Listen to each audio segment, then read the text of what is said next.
the main thing that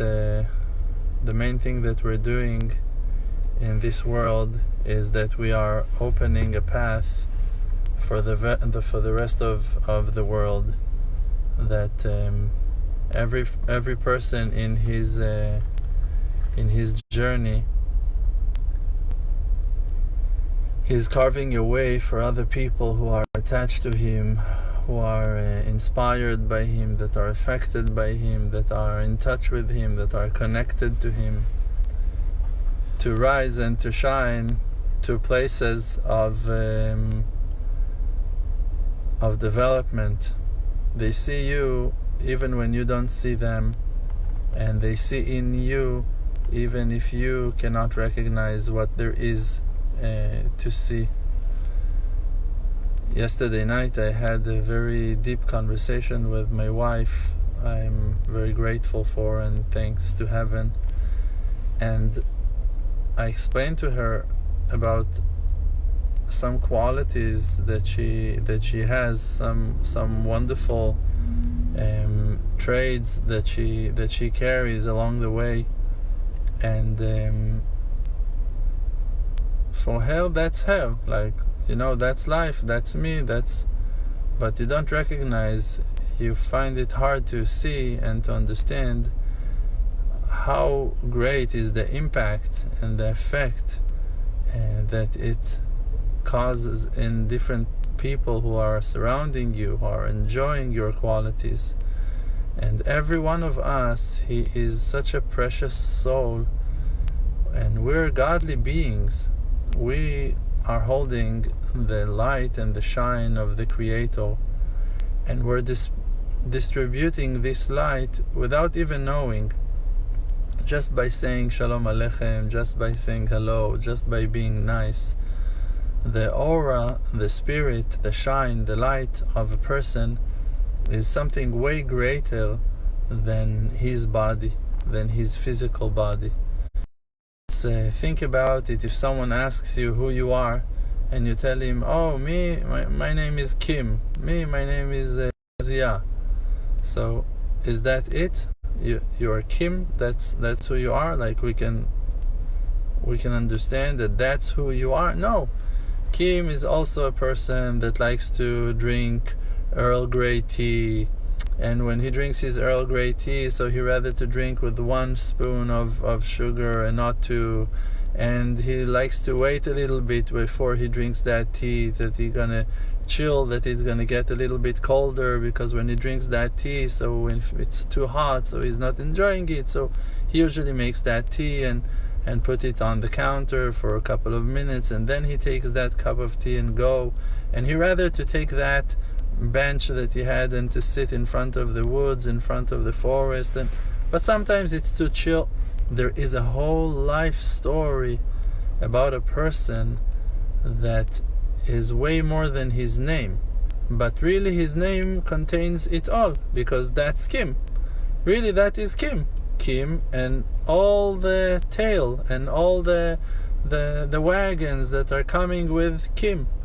So your body is something that people can recognize you with your portrait, with your voice, with your name, with your figure, with your character.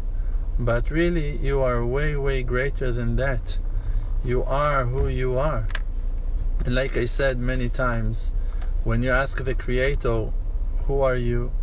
When Moses asked the Creator, how the nation of Israel gonna believe me, that you really sent me and that I'm not just like doing it on my own?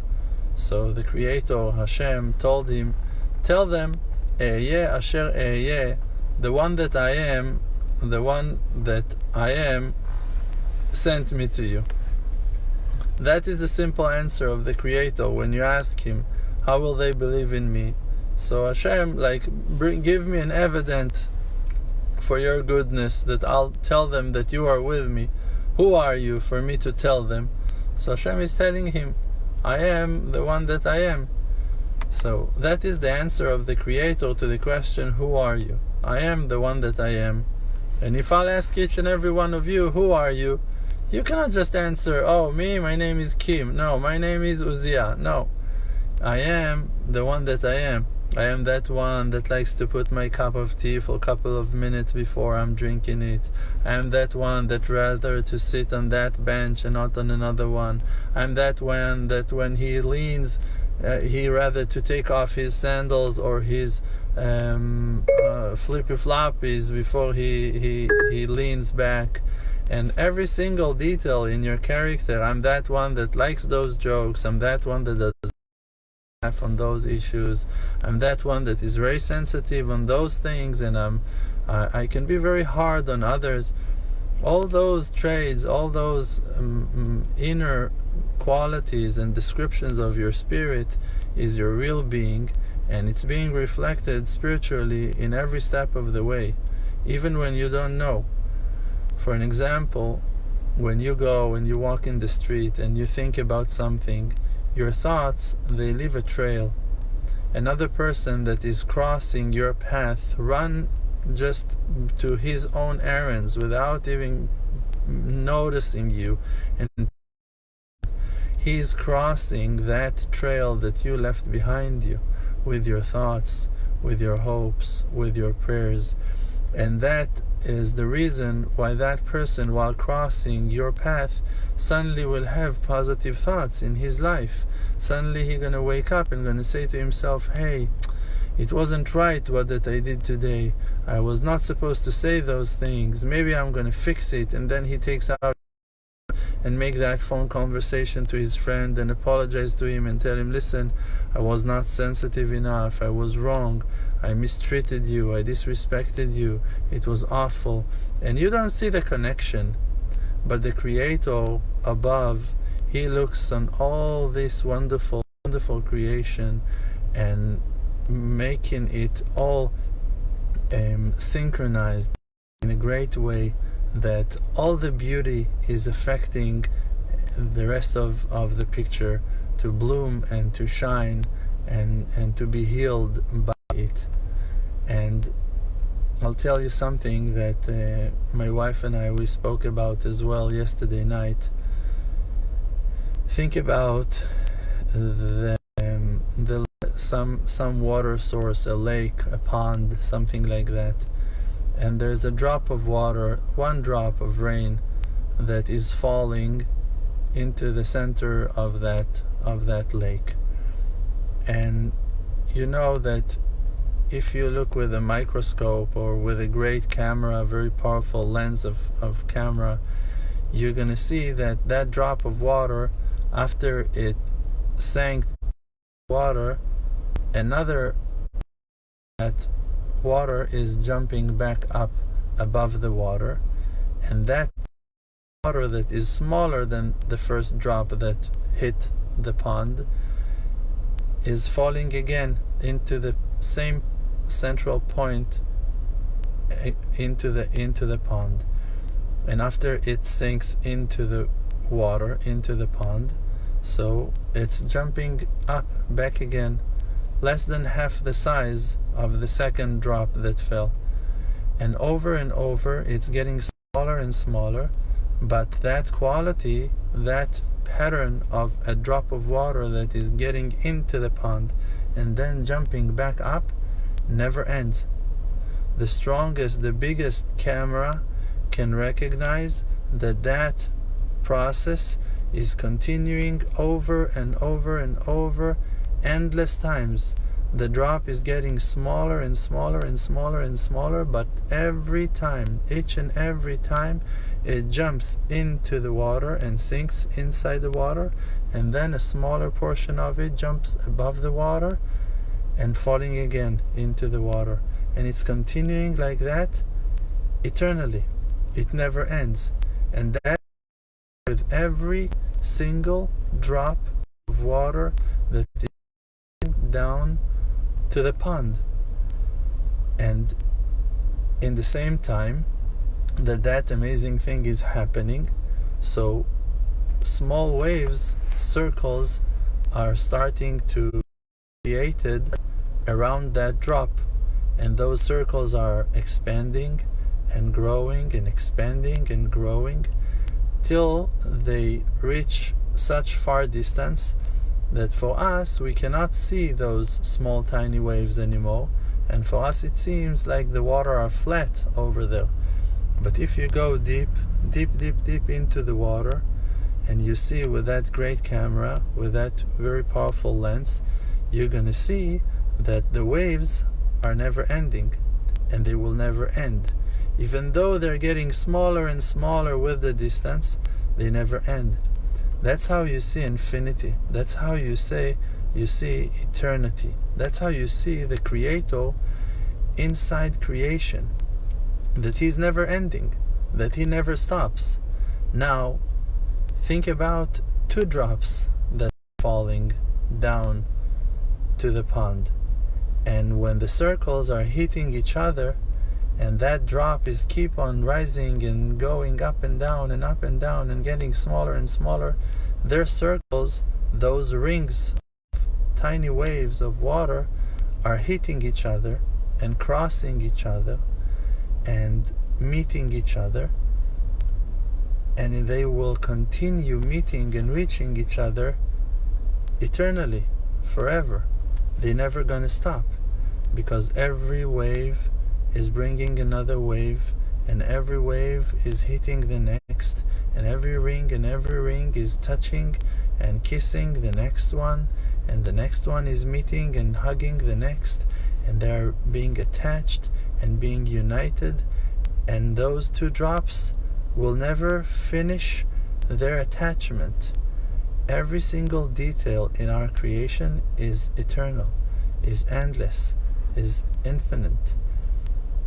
And think about billions of drops of water that are falling in every rain, in every day, to thousands and hundreds of ponds around the world, and the water are rising and the water are expanding, and those qualities of infinity that are planted inside nature are showing the greatness of the Creator, because that effect of the water is affecting the air, and it's affecting the animals, and it's affecting the trees, and it's affecting people, and it's affecting the weather, and it's affecting the ozone, and it's affecting the space.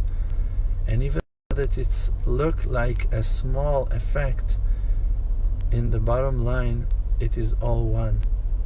It is all the greatness of the Creator that is being reflected into His creation. And when you look at that, all this external world is reflecting your being. It's reflecting your soul. It's reflecting your spirit. It's showing to you what really goes on inside your own soul, inside your own mind.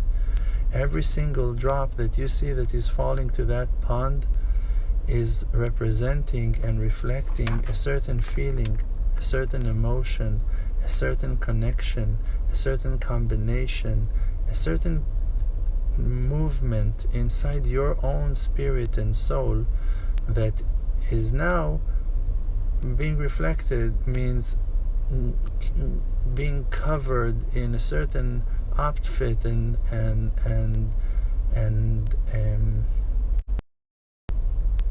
color and shape, for you to recognize it in an easier way, that you will be able to enjoy the godliness, because the godliness is compared to light, and if you want to see the light must touch and break somehow on a physical thing that is thicker than the light. When the beam of light is breaking on the grass, then you can see the grass, then you can see the light. The speed of light that broke on a certain angle, on a certain physical materia, in a certain time, creates a certain color, creates a certain reality, that you will have a certain sense that will reflect through your eyes, and you will be able to experience and to see the light. But if the light would not break on that grass, you would never see it. You would never know that there was light, that there is light. You must have something to break the light for the light to be seen.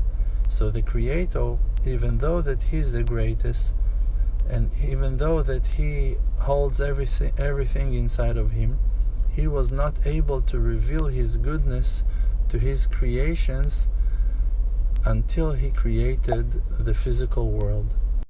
And today that we live in the physical dimension, we must remind ourselves that all those reflections are the reflections of the Creator to us, to our eyes. And I'll tell you a secret, and it's a simple one, but very deep and very powerful and very meaningful. Things that you see with your eyes, and let's say that two people are walking together. You and your loved one are walking on the same path. You're holding hands. You are with complete peace and love and harmony between you. And you feel the same, and you care about each other, and you love each other, and you're grateful to be together, and you never felt so united ever before in your life.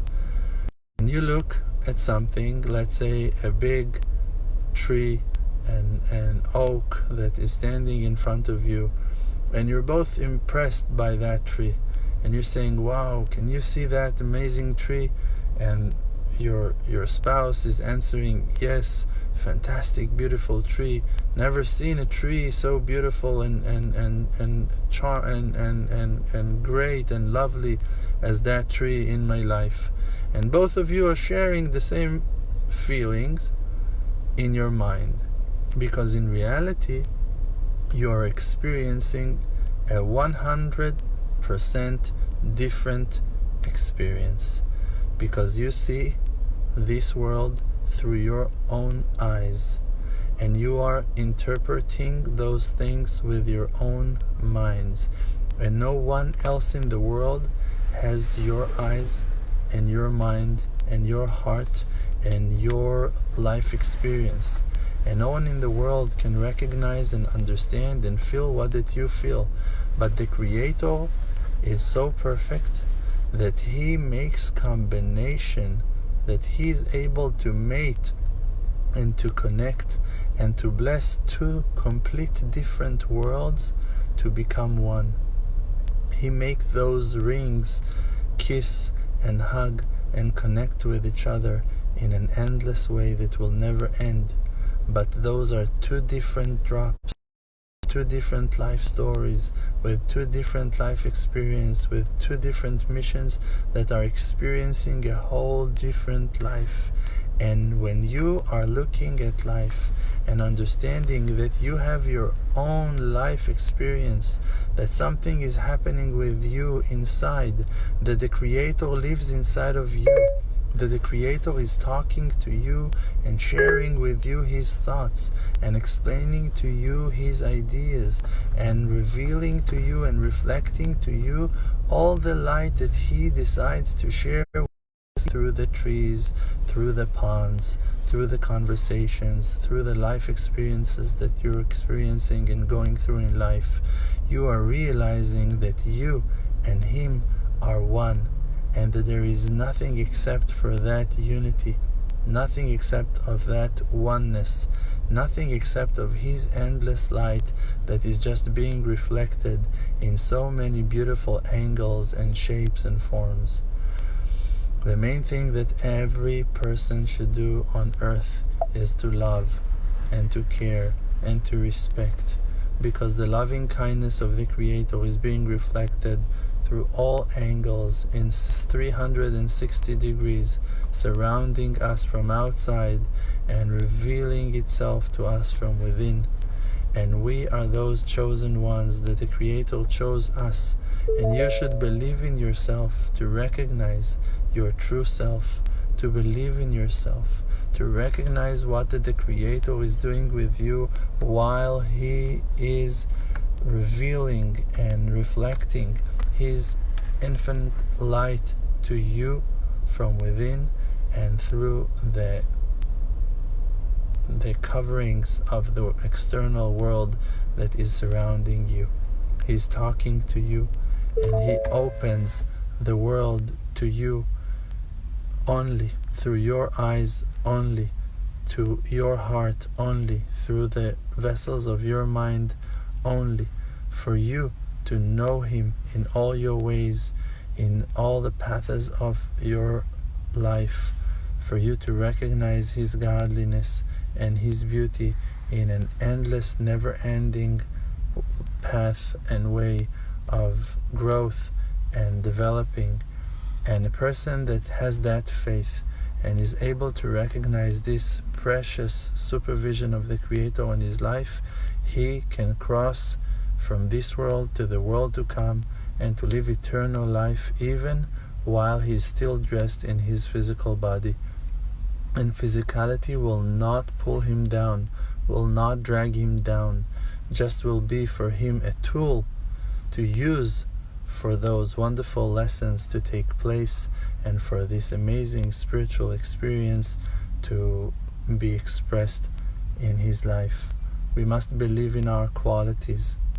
We must believe in the amazing treasures that have been given to each and every one of us, to go and spread them to the world, to let people enjoy what the Creator treasured inside of us, to love everyone. When you love, you reveal the loving kindness of the Creator that has been revealed to you. When you respect, you reveal the respect that the Creator revealed and gave you, respected you. When you appreciate, when you are generous, when you're kind, when you're using all those amazing, wonderful attributes that you've been blessed with, by that you're revealing the godly light that's been given to you, that's been treasured inside of you by the Creator for the sake of the world to enjoy the bounty of the Almighty. And we should believe in ourselves and to express our qualities between all our loved ones and all the ones who depends on us, to love everyone and to care about everyone and to reveal that beautiful gift that we've been blessed with to the outside world and to enjoy the heavenly light that lives inside of us. May the Creator answer all our prayers and fulfill all our requests, and our dreams will come true, and we'll see the redemption in our own healthy eyes, in our own lives, with all our loved ones, in our days. Amen. Ken Yehi Ratzon. The world does not exist, because Olam Milshon Ne'elem, the world is just blocking the light of truth. The world called Alma Deshika, world of light, is just a fake. We're just inside of an illusion. It's just a fake. We're just inside of an illusion. We're just